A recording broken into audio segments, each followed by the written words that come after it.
Hi there, it's Bill O'Toole here, and what you're looking at is a presentation on the events industry to the people of Townsville and to the Council of Townsville.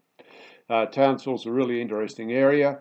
There's enormous potential in the region for events development, and I was lucky enough to be asked to come up and do this presentation. You can stop it at any point, by the way. I started off by just looking at the problems, and these problems are found all around the world, not just in Townsville.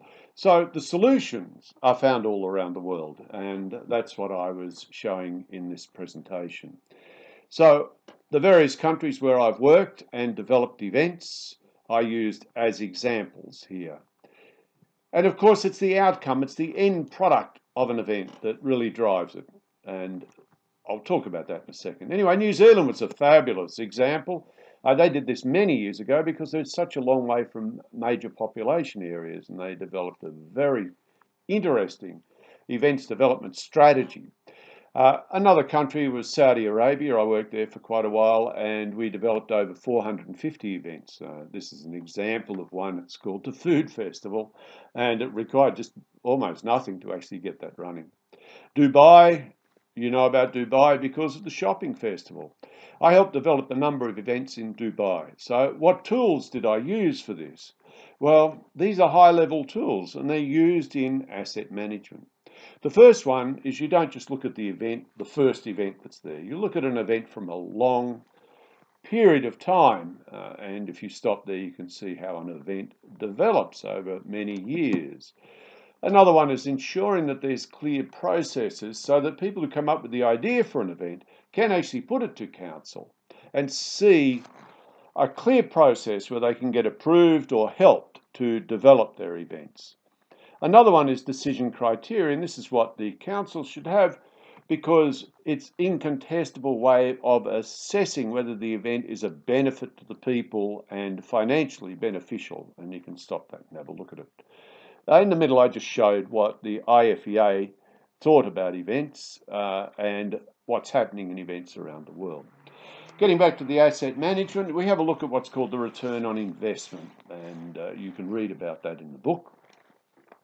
The important thing about the return on investment isn't just financial, it's also social.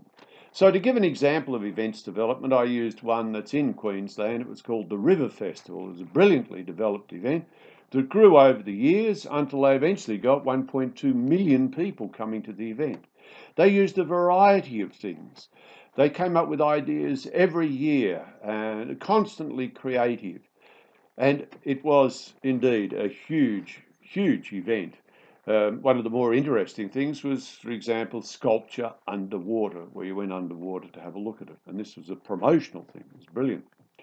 River Fire was another part of the event. And they also included the environment and the schools. So you can see an event grows. It starts off small, it becomes a bigger festival, and from that festival, a lot of things can develop, like conferences and exhibitions. So that may sound confusing, but in fact, you can put all this under a thing called asset management. And that's the way to rationally develop events and make sure that they're creative. These are some of the sort of decisions that would be made by looking at events as an asset and as a portfolio.